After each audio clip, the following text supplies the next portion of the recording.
ಕೊಯ್ ಕೊಯ್ ಕೊಯ್ ಕೊಯ್ ಕೊಯ್. ಎಲ್ಲೋಗದೆ ಈ ಕಾಂಕಿಗೆ ಒಲೆ. ಕೋಳಿ ಅಂಟಿ ಮರಿ ತೆಗೆದಾಗ ಒಟ್ಟು ಇಲ್ಲೇ ಉಳಿತದೆ. ಈ ಎಡೆ ತಿಂಬಕ್ಕೆ ಒಂದು ಕಾಂಕಿ ಬರೋದಲ್ಲ ನೋಡು. ಕೊಯ್ ಕೊಯ್ ಕೊಯ್ ಕೊಯ್.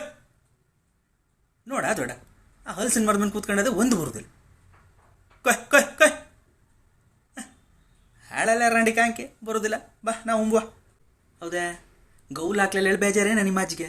ಅದಕ್ಕೆ ಕಾಂಕಿ ಒಂದು ಬರೋದಿಲ್ಲ ತಿಂಬುಕೆ. ಇವತ್ತು ಸೋಮವಾರಕ್ಕೆ ಎಲ್ಲಿ ಗೌಲ್ ಮಾಡೋದೆ? ಸಾಯಿಲಿ ಆ ಕಾಂಕಿ ಗೊಲೆ. ಬಾ ನೀನು ಉಂಬುಕ್ ಹಾಕೋ.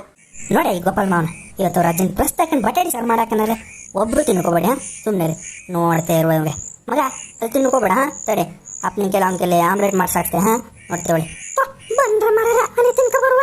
ಪಾಪನ ಹೆಂಗಸರು ಮಕ್ಕಳೆಲ್ಲ ಹಾಸ್ಕೊಂಡವ್ರೇನ ಇವತ್ತು ಸೋಮವಾರ ಅರ್ಥ ಬಟಾಟಿ ಸಾರು ಮಾಡಾಕರೇನ. ಸುಮ್ಮನೆ ಕೂಡ ಸೋಮವಾರ ಆದ್ರೆ ಅವ್ರ ಮನ್ಸರು ಆಯ್ತು, ನಮ್ಗೆಲ್ಲ ಅಂತ ಸೋಮವಾರ. ಇತ್ತ ಆ ಬಂಡಿ ಮೇಲೆ ಒಂದು ಮೊಟ್ಟೆ ಹೊಡೆದಾಕ ತಕ ನೋಡುವ. ಬರ್ತದಿಲ್ಲ ನೋಡುವ ಕಾಂಕಿ. ಅದ್ದೊಡೋದೆ ಆಮ್ಲೆಟ್ ಬಂತು. ಬರ ಬರ ಬರ ಮಗ ಬಾ ಬೇಗ ಬಾ. ನಾನು ಬಂದೆ ಹೊರಟು ತಿಂದ ನೀವು ಆಮ್ಲೆಟ್. ಅಪ್ಪ ನಾನು ಬಿಟ್ಟು ಹಾಕೋದ್ರಿ ನಂಗೆ ಗೊತ್ತಿಲ್ಲ.